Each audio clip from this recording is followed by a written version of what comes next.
Yeah, thanks, Ram, for giving context on platform engineering. So from the morning, we had a lot of talks on platform engineering, how we value developer productivity. So today, my talk will be focusing on getting the right metrics out of the platform engineering things we use, and we'll be validating by using a tool called Backstage, which is quite popular as an open platform to build developer portals. Who am I? Basically, I work for Harness as a senior developer relations engineer in the internal developer portal team.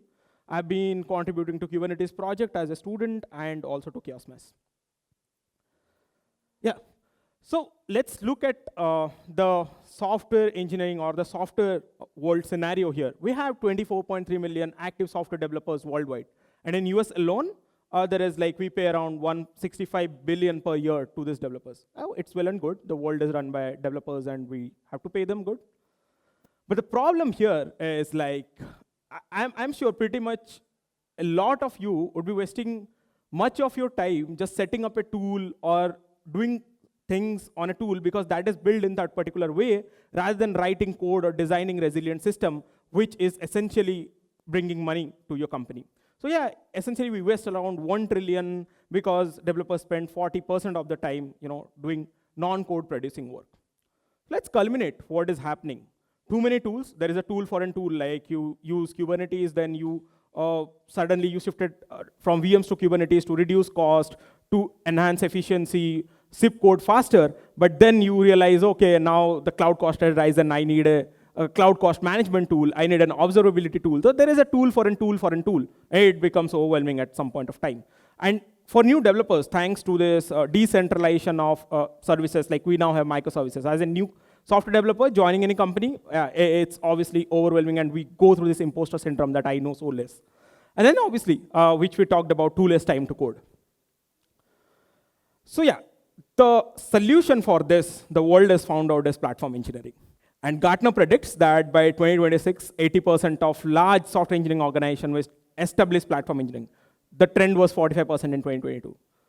And few days back, 2 days back, Gartner released their 2024 hype cycle scenario for platform engineering. And the two things that you see at the top are internal developer portals and internet developer platforms. Is it a good thing to be at the top? I would say no, because it is the peak of inflated expectations. People feel that these tools can do miracle for them. And they think that, okay, if I have some portals or platforms, maybe my developer productivity will increase, something will happen. But yeah, you have to put the hard work, you have to build the basic tool to get this, achieve these things. Okay, in 2025, Spotify gave us an answer to their developer tool, or their answer to platform engineering was Backstage. Why I say their answer is because from their HR to their hackathons to their software delivery, or their single platform is Backstage. There's a single pane of glass for all the tools they have in their company. Okay, this is interesting. What the heck is Backstage?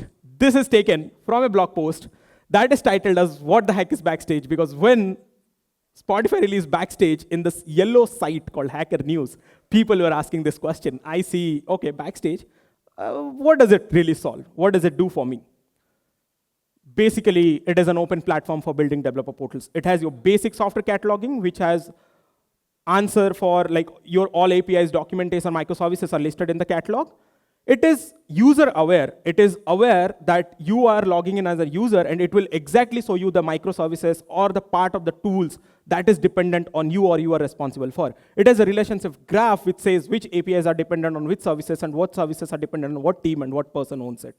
Any day something goes down, you know who is the owner of this service. You exactly have the logs for the pipeline that you have run. You exactly have the observability dashboard that you need to see. That is what Backstage can do for you. Okay, so what did Backstage solve in numbers? Yeah, we talked about, today morning we had a keynote where we talked about onboarding time. So at Spotify, they saw that for new engineers, they have this metrics that your onboarding is completed once you merge your 10th PR. And the time taken to it was down to 55%. Like it was earlier 60 days, and it was now 20 days after 2 years of adopting Backstage for them. Yeah, this is important, the MTTR, or the mean time to recovery. No matter how scalable, how resilient a system is, one day it will go down, and you are seen as a great engineering shop if you come out of it as quickly as possible, and you fix it as quickly as possible, and give a good RCS. I mean, in today's world, good RCS are celebrated more than people talk about your downtime. If you write a good RCA, people are happy. Okay, yeah, they have a good engineering team that is able to pull this in this much of time. So what did Backstage do? When I said like it is user aware, it gives you data of who owns what, and you exactly sees what you want to see or what you need to see. So you get to the problem faster than it was before. I mean, see, Backstage cannot do miracles. It cannot solve problems for you if your CI is taking 1 hour to run or to build, or your deployment is already taking 2 hours. Backstage cannot solve that, but Backstage can show you the exact thing that you need to know out of these deployments or out of your database metrics or all the things. It is user aware. Like, I will talk about it more. Yeah, let's see. So yeah, it increased their MTTR. Like, MTTR was good for them. They could get this leading actionable items, logs and everything as quickly as possible, and it results in user satisfaction. T-shapedness, this is what we talk about in interviews. T-shaped interviews we take, how context aware you are, how much things you know about the things that is, how context aware you are about the things. Like when I said, when a system goes down on a bad day, the T-shaped engineer will help you. And since Backstage gives you an overview of your all system, it's a single pane of glass. When I said like to all your tools that you have inside your company, it makes you more T-shaped. It makes you master of all things, even though you might have joined, let's say, it's just 6 months to you in the company, and you would be firefighting big problems because you are context aware. Now, there are certain proxy metrics that, yeah, we see inside Harness as well, because we also use Backstage, but not the native Backstage, but we use the open source Backstage, but build up on our own RBAC and certain things. So Backstage is plug and play. The core feature are plugin. The third-party tool integrations that for the data you need to see, like your observability tool, your CI/CD tool, everything is a plugin. Inside Spotify, 63 plugins they've built. And there is something called Backstage IO/marketplace. You could see all the open source plugins that get contributed to it. Inside Harness, we have built 3 because it's 1 year since we have started adopting it. And number of total plugins, yeah. These plugins need not be built by you. You would have taken it from the open source, maybe PagerDuty built its own plugin, so you take it from there. So Spotify now has 135 plugins inside them. Harness has 40 plugins enabled, and 2 custom plugins. Custom plugins are something called dynamic. So plugins are NPM packages. You need to fetch and build it. What does custom plugins means? These are like, this would be built at runtime. You write your code. You don't need to deploy a Backstage again to enable these plugins. We enable it at the runtime, and there's no downtime. This new plugin addition is just mentioning your package name or uploading a zip tar file for your package.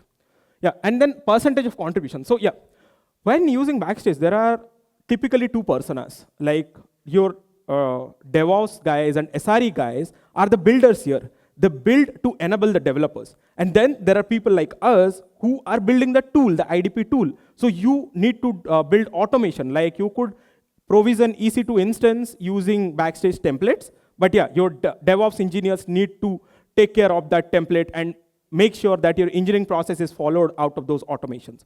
So contributions that came outside of Backstage or IDP team is significant inside Spotify. 85%, I said that HR operations are run in Backstage as well. And 10 to 15% inside Harness we have observed. And why this is important? Because when we say you are using Backstage as a platform to solve your developer productivity problems, the contribution of developers is important. That shows that they are much more interested in this tool. That's why they are working to make it more available or solving their use case inside the company. But yeah, there is a caution. It is available in Backstage/adoption page as well. It might be tempting to try optimize Backstage usage and engagement. You want to consolidate all your documentation, tooling, everything. It is important to remember time spent in Backstage is time not spent on writing code, which is important. Writing code brings you the money. I mean, there is a saying that, code that makes money for the company is important. Like, some code might be making your system resilient, some codes are features, some code are just lying around orphan. That is best. So yeah, writing code is not Backstage. And there is this thing. Backstage, I told you, like, Backstage is good. Some of people might be thinking, like, Monday, let's pitch it to my team, or like, you will go and explore. It's easy to explore. Demo.backstage.io has the latest version of Backstage deployed, and anyone can access it using their mobile phone as well. But don't get impressed looking at this. Deploying a self-managed Backstage on your cluster is very difficult. Why do I say so? When I say it's a single pane of glass for all your tooling, that means it has access to all your tooling. Security is an issue to be solved here. Stability of the platform is an issue to be solved here, because tomorrow if your Backstage is down and you are also down, then how do you solve it? You are going back again to the process that you have been following 2 years back after you adopted Backstage, and now none of your engineers have context of that older process anymore. So yeah, uptime for Backstage is very important, and also maintaining it is, adopters are finding ways to make it easier, and as an open source project, it will obviously be the next big thing in platform engineering, and you will see more and more adopters and more toolings coming around, making it easier to deploy Backstage and work on Backstage. Yeah, thank you for your patience. Yeah. Thank you so much, Debabrata. I request. Yeah, so these are the references. So the talk I have given is not something that, I have made it on my own. There's many content, like Spotify being a good engineering shop, they have all this content available. There is a Backstage adoption page which speaks about all these metrics. There are like how roadmap to speed adoption and everything. You would go and take a look and see how they do it efficiently and in a better manner. Thank you. Yeah, thank you so much. Now I request Chandra to give away the memento to Debabrata. Have a round of applause for Debabrata.